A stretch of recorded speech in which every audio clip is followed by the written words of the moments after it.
Hi there, my name is Marla Neufeld, and welcome to the Surrogacy Space. Today we're doing a very special and timely episode just based upon the amount of questions I've been receiving regarding birthright citizenship and the proposed changes that might be on the horizon regarding birthright citizenship. So what's so wonderful about the firm that I work at, Greenspoon Marder, is that we're a full service law firm, which includes we have an amazing immigration department. And today I'm joined by one of our immigration partners, Marcela Bermudez. And thank you so much for coming on the show today to talk about Thank this very you. timely topic. Thank you for having me on your space. Yeah, and I know you and your team are constantly helping my clients that really come to the United States from all over the world with different immigration issues that pertain to surrogacy. And birthright citizenship is one that I really never thought we'd have to be discussing because it's so fundamental in the Constitution. So, for our listeners, would you just take a step back and give a bird's eye view of just what is birthright citizenship without any changes to it? Okay. So without any changes, it's what we've had for over 100 years, probably longer. I mean, before it was instituted into the 14th Amendment, is any child, any person born in the U.S. or naturalized is recognized as a United States citizen.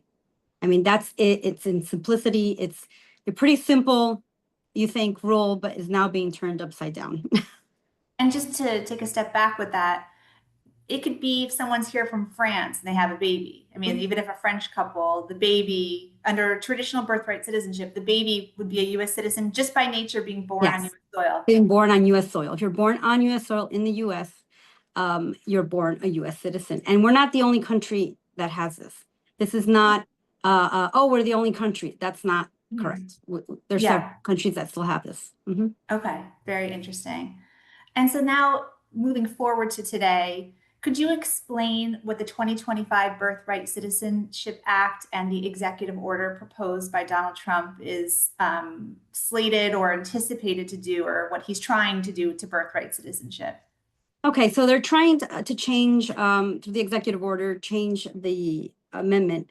So there's a clause in the amendment, and the way it's written, it says any person born or naturalized in the U.S. subject to the jurisdiction thereof. So traditionally, subject to the jurisdiction thereof means you're a diplomat. We have all known, and that's always been the case, they have a child, they're not born a U.S. citizen. They're interpreting that now to say, and subject is people who have entered here illegally. People who are here legally, which is really the one that, I mean, they both throw me, but this one, if you're here as a spouse of someone who has a visa and who's working, you're here lawfully, you're here legally, and you have a child currently, they're born a U.S. citizen. But with this executive order, they would remove that benefit, not giving or granting U.S. citizenship to the child who's born in the U.S., even if they're here lawfully. You have some folks who are here on extraordinary visas, work visas, student visas. And part of growing their family, people have children even when they're traveling and they're outside living in another country. It happens. But now with the executive order is they're using that and subject to the jurisdiction thereof to say they're not subject, which means they do not get citizenship. So who would be privy to birthright citizenship if born in the U.S.? It would require that the mother or the father be a U.S. citizen or a green card holder. Okay. So if the mother, less than that, yeah, visa, work visa, whatever other status, everyone else is out. If the mother is here unlawfully, but can prove the father is a U.S. citizen, then okay, the child is born a U.S. citizen. I mean, even just saying it, you start thinking of, you read the executive order, all these one-pager short orders, and you think, oh, this is simple, it's one page. And all these questions pop up that weren't contemplated, which is where we're headed.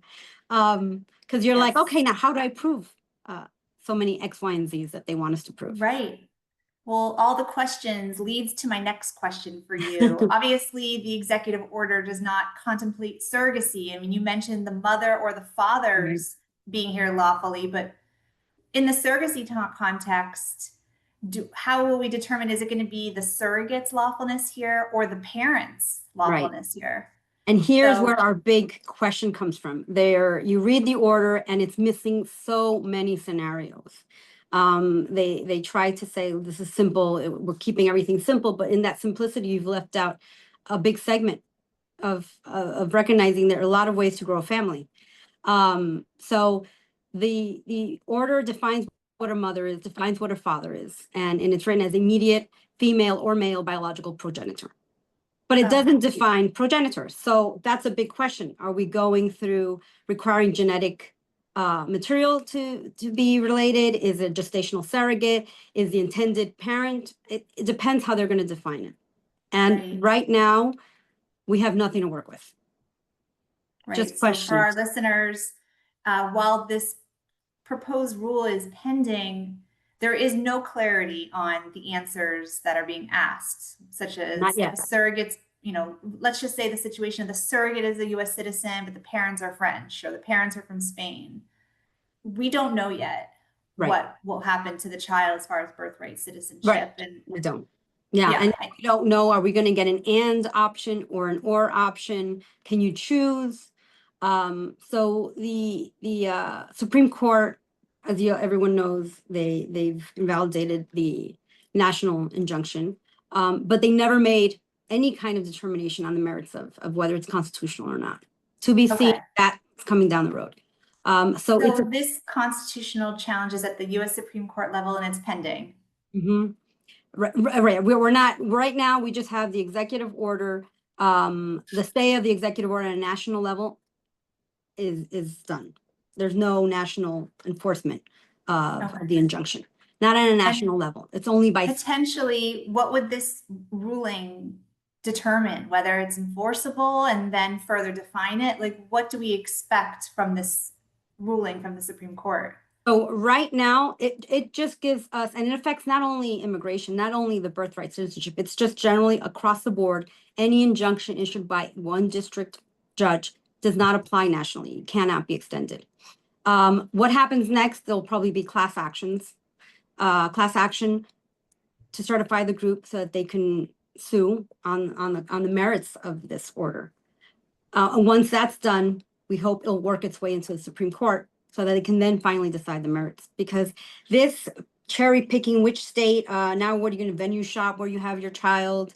I mean, it can't, it's not sustainable. It's not a sustainable situation. Yeah, that's something I wanted to ask you. With this ruling and the clarification and class actions, is this going to be state by state how they enforce it, or a national enforcement? So this is where it gets it. And I was speaking with a colleague of mine. This is where it gets tricky. So right now it's state by state. You have 22 states that have an order for an injunction. And for the listeners, that means in layman's terms, like they're challenging it, right? Yes, like certain states are challenging this executive order. Yeah, we're saying this isn't right. And it's 22 states. And for those, you get a birth certificate. But when you read the executive order, it forbids, okay, one is, are they born a US citizen? Okay, and then the other part of that order is no federal government can issue any document recognizing a birth certificate. So I'm born in New Jersey. I can get a birth certificate. I can't get a passport. So because the birth certificate is a state issued document, the passport's federally issued by the Department of State. When you read the executive order, that's exactly what it says. So in theory, what this could lead to is parents that get a birth certificate but potentially couldn't leave the country on a passport of the US because the federal government won't issue it. Yeah, and that's what we have to see. So the effective date now is July 27th. The executive order comes into place. And they have to send out the executive agencies and federal agencies that are supposed to pass kind of advisory and what we're going to do, practice points of how this is going to be implemented. The government will issue like how to implement this. Yes, they have, right, exactly. And define what we need definitions for. Is there a potential that the class actions could stay or stop the enforcement if there's a pending suit challenging it? For the states, that's exactly where we are right now. Right after the Supreme Court issued its decision, they've already sought certification for the class action. 2 states already, I think Maryland and New Hampshire. So we're on that track. But for now, until we know how they're going to define progenitor, we're kind of at a standstill for the surrogacy space, at least. So what would happen to a child born here where the government determines they're looking to the nationality of the intended parents and the parents aren't from the United States? Like, if a baby's born here and is not a U.S. citizen, what nationality like are they? Now you're looking at other laws for other countries, because now you have to obtain that citizenship of the parents that are recognized, because U.S. won't give it to you. Do you run into a situation where some children will be stateless? Do some countries, because now we're talking about, similar to what the U.S., we have children born abroad. Does it extend citizenship to them? What does that country, let's say if they're from Germany, Germany has very strict citizenship rules, stricter than some other countries. The baby is stateless. How do they get any kind of travel documents? What document is there for a stateless baby? That's where that falls into this whole big conundrum, is what to do with the children who are stateless.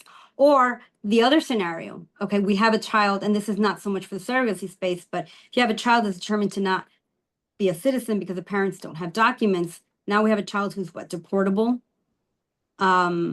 Or what if you have a child, we were also talking about the children who are left at a firehouse with a birth certificate showing the parents aren't citizens. Very unfortunate, very sad situation, outside of people trying to figure out what to do with their long-term desires of growing their family. Yeah. It's a very serious situation. Yes. And I wish some thought would have gone into thinking of all these other situations that are not just the straight mother situation of mother, father, biological. When you mentioned biology, I mean, forget it. There's people have fully donated embryos for their children quite often. Right. I mean, who are you looking to there? Right. And then how are you, and just the nuances, just every detail, how are you going to cover every scenario? Because there will be new ones. The speculation amongst the legal community, of the surrogacy legal community, is that they believe that the government will look to the citizenship of the surrogate, and as long as she's here as a U.S. citizen or permanent resident, then the birth certificate can at least be processed to then be amended for the parents. Right. Mm-hmm. Is there any guess on what they're going to look to, or is it just too soon to say? I think it's too soon to say. We're not far from knowing, because at least we shouldn't be far from knowing. They only have a few weeks to issue the advisory. And for our listeners, we will be scheduling a update on this in the very near future once we have a further update to provide. Yep. Would it be a good advice for, let's say, in the surrogacy context, where intended parents or an intended parent lives abroad, should they be consulting with an attorney in their home country to understand what process they might be able to go through to obtain citizenship of their own country? Like, for example, yep. They need to cover the immigration on both sides, both fronts, their country, the U.S., if they're using the U.S. surrogate. We know we're kind of in limbo right now. We're not defined. It will, and I do, this is not the end of it either. It has to, the inclination is that it should get to the Supreme Court. Problem is, if the class action loses, how are we going to get to the Supreme Court? Will they listen? So, I mean, when you look at it, you're like, it's so off the wall, the change they want to make. We've had it for over 100. I mean, right. It's literally from. It's not. We're not the only country that does it. Yes, I mean, that's not how you change. That's not how you make a change to the Constitution, right? So, but yeah, they need advice on all fronts. Unfortunately, I mean, cautionary. I mean, are you now going to say, okay, make sure they're a U.S. citizen, make sure they're a green card holder?